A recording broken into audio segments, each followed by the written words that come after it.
napapanahong content mga future home buyers and kabahay.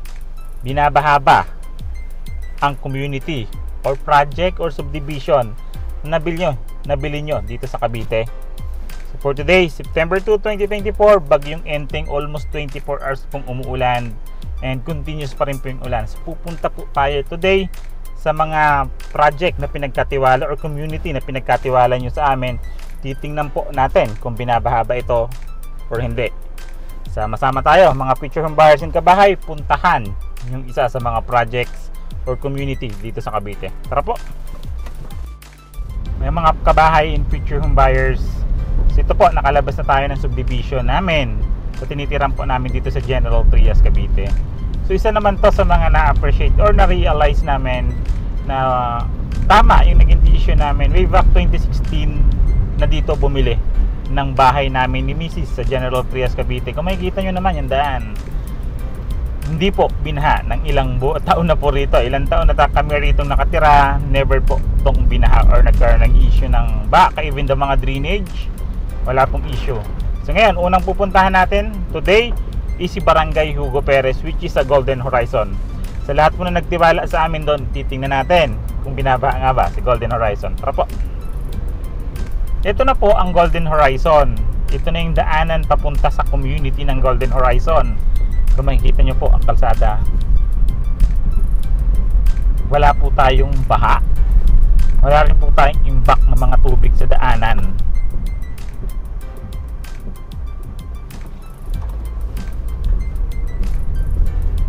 Ito po, wala tayong nakikitang mga baha. Passable po ang area kahit 24 hours pong umulan. So ayun naman po yung kagandahan once na 13 Martires, Cavite.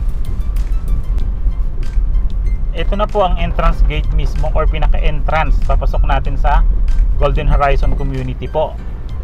Wala po tayong mga imbak na tubig sa daanan. Sa kanan nating bahagi po, ayan po yung Acropolis at Golden Horizon po, which is mga single detached house.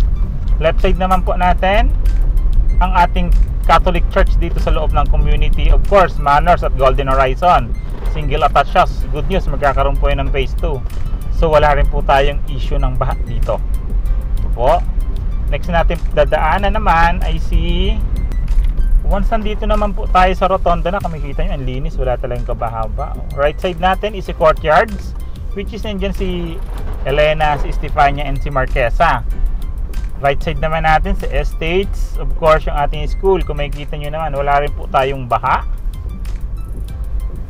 So diba, good investment or maganda po ang naging choice natin. Nasa 13 Martires tayo or dito sa Golden Horizon po tayo nag-invest ng ating property.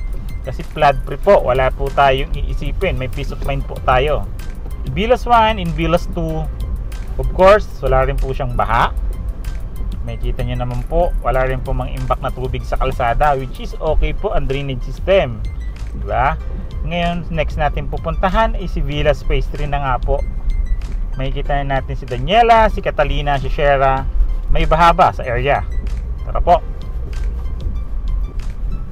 Papasok naman po tayo ngayon sa Villas Phase 3. Kung makikita nyo naman po, sa right side natin, palengke po yan, wet and dry market. Pero kung makikita mo, wala rin po siyang baha. Dito na po tayo ngayon sa Villas Phase 3 at Golden Horizon. Ito naman po si Villas Phase 3. So ito po si Villas Phase 3 at Golden Horizon. So shoutout po sa mga nagtiwala sa amin dito sa Daniela 3-story. Wala po tayong baha dito, diba?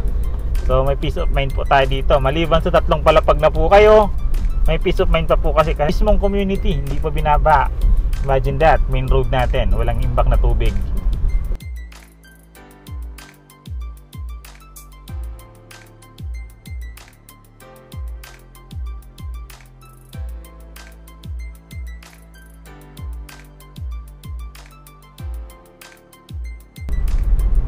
Of course, Catalina Model. Sa lahat din po na nagtiwala sa amin sa Catalina Model, sa mga nakalipat po, congratulations. Sa mga nasa pre-selling stage pa lang po, waiting pa po tayo ng turnover. So kung makikita nyo rin po, wala pong baha.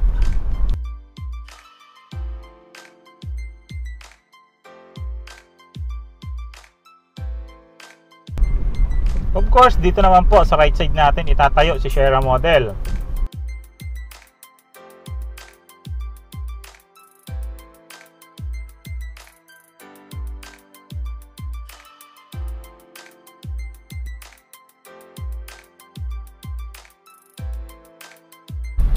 Punta tayo ngayon ng Golden Horizon. So pupunta naman natin ngayon is si Vian Homes po dito sa Osorio, Trece Martires, Cavite. Sa mga nagtiwala sa amin doon, check din po natin ngayon. So real time po tayo kung binabaha po ba kay Bagyong Enteng. Tara po. Ay mga kabahay, papunta naman nga tayo ngayon sa Osorio, Trece Martires, Cavite. After Golden Horizon, Barangay Hugo Perez, ang sunod natin na barangay is Osorio, which is si Barangay Osorio, Trece Martires, Cavite. Dito located si Vian Homes po sa South Vian Homes, South Bill 2. Sa lahat po na nagtiwala sa amin dito sa Vian Homes, so ito naman po yung update natin dito sa mismong dinadaanan or yung mga roads natin papunta sa Vian Homes, kung passable ba, may mga naipon bang baha or tubig sa daanan, okay ba ang drainage system. So yan, makikita po natin yan ngayon today, mga picture and virus and kabahay. Yan po, sama-sama tayo mag-travel dito sa daanan.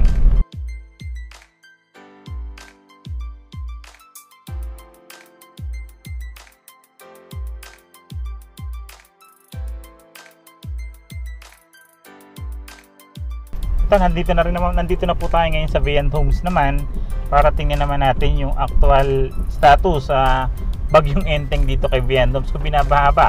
So nakita naman natin yung area, hindi binabaha yung daanan. Of course, dito sa entrance gate, hindi. Pero pasok po tayo sa community.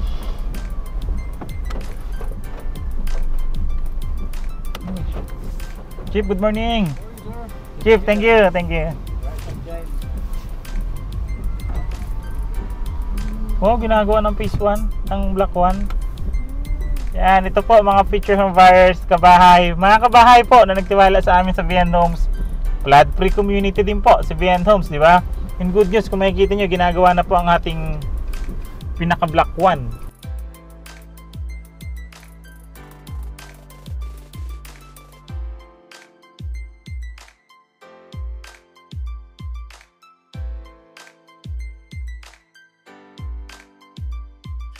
Ito po mga kabahay na nagtiwala sa amin, kung makikita nyo naman, wala pong baha. So katulad mo na sinabi namin, katulad ng mga nasa drone shot natin, small community, flood free community, at maganda po ang community ni Vian Homes. Tara po.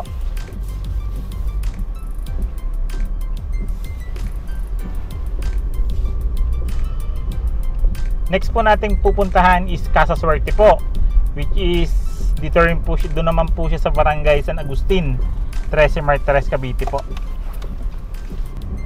Ngayon naman po, andito na tayo ngayon sa pinaka-sentro ng Trece Martires, Cavite, pinaka-town proper natin. Ito na po yan, papunta naman po tayo sa Barangay San Agustin in Cabuco para daanan din po natin yung mga community or project na pinagkatiwala nyo po sa amin. Update po natin kung flood free din po ba yun. Katulad ngayon, si Bagyong Enteng, 24 hours po yun umulan. So dito sa daanan, kung makikita nyo naman po dito sa may wet and dry market natin, of course sa tapat ng SM, wala pong baha and passable po yung daanan, wala pong mga ipon na tubig, so okay ang drainage system.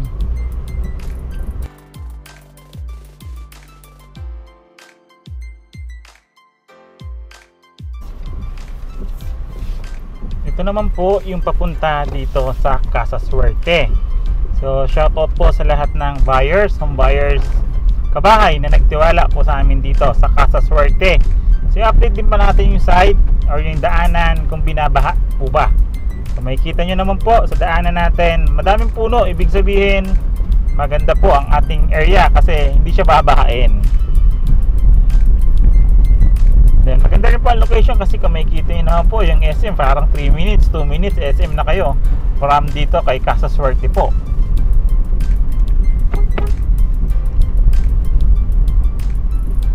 And almost 700 meters lang po ito from highway yung community natin kay Casa Suerte, which is ito na siya.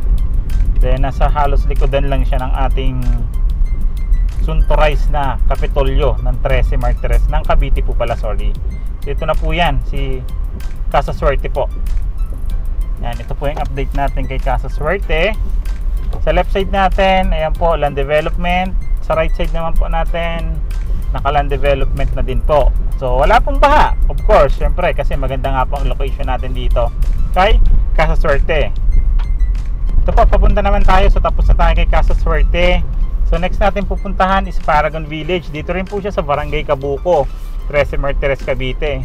So we advise talaga kung magagandang location dito, General Trias and 13 Martires, Cavite. Kung makikita nyo, wala talaga siyang baha. Kahit 24 hours po siyang umulan, kahit yung mga daanan natin, wala po talaga siyang baha, or walang mga naipon na tubig sa daanan. So ibig sabihin, magaganda po yung drainage system natin dito sa 13 Martires, Cavite and General Trias, Cavite.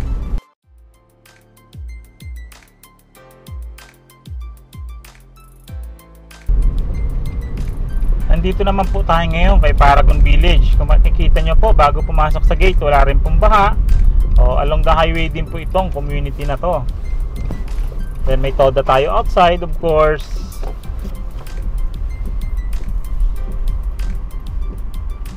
And gated community.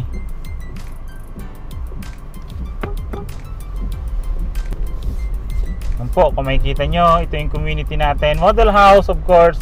Walang baha. Ikot tayo ng kaunti sa community para makita nyo din po kung mayroon bang binabahang community sa Paragon.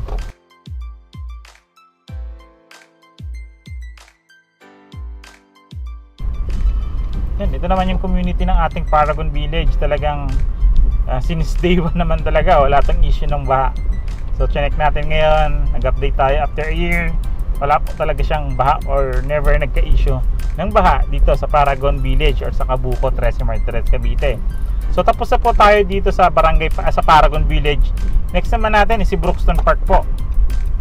So yung mga future home buyers, kabahay na nagtiwala din po namin sa Brookston Park, ito naman po siya. Kung makikita nyo po, entrance pa lang natin, napakalawak niya na. And kung makikita nyo po, si Brookston Park is flood free community din po ito. So from entrance gate, unang entrance gate natin, second gate, diba? When in terms of safety and security, Brookston Park ka na. Complete amenities din po ito, si Brookston Park. At the same time, flood free community.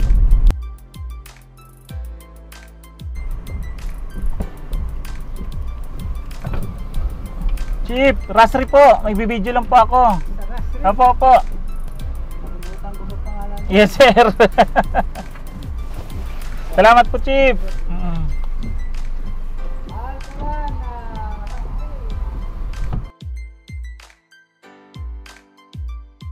So ito naman po si Brookston Park, future home buyers. Kung nakikita nyo, entrance gate, entry ng community, pagpasok natin 15 meters wide. Ganyan siya kalaki, ganyan siya kalawak, and marami po tayong ino-offer pa rito. Townhouses, single attached, single detached, and mga lots only, residential lots only. Ang ganda, ganun community nito. Kung makikita nyo rin po, wala rin tayong baha dito. Sobrang ganda ng location. Complete amenities pa po yan. Ayun, ongoing na yung clubhouse and swimming pool po natin. So ini-start na yung construction po. Ayan, single attached, townhouse, single detached, and ating mga lots only dito po.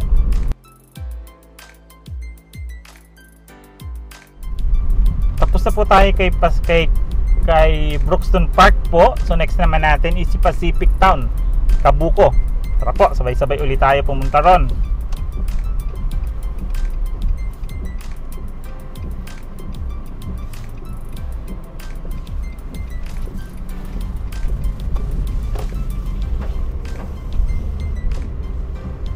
Papunta na nga po tayo ngayon dun sa way naman, papunta kay Pacific Town, Cabuco. So sa lahat naman po na nagtiwala sa amin dito kay Pacific Town, Cabuco, so ito naman po yung update natin dito sa Bagyong Enteng. Kung binahabo ba siya, or yung daanan ba natin, passable ba, may mga ipon pang tubig sa daanan. So ito yung update po natin. Of course, syempre, Switzerland to, mataas ang lugar ni Pacific Town, Cabuco. Maganda ang area.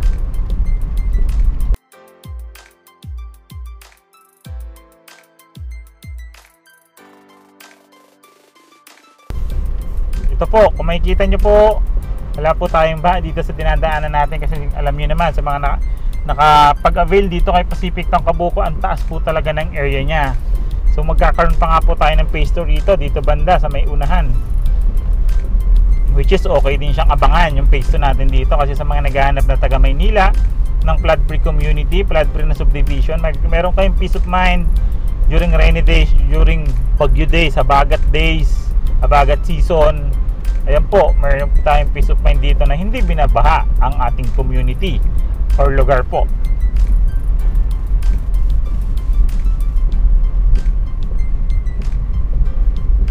Ito na po si Pacific Town po. So as of today, sold out na tayo rito. So meron tayo siguro baka magkaroon ng reopen, pero as of today wala na po tayong inventory dito kay Pacific Town Kabuko. Meron po tayong pre-selling, kaya lang matagal pa po ang turnover.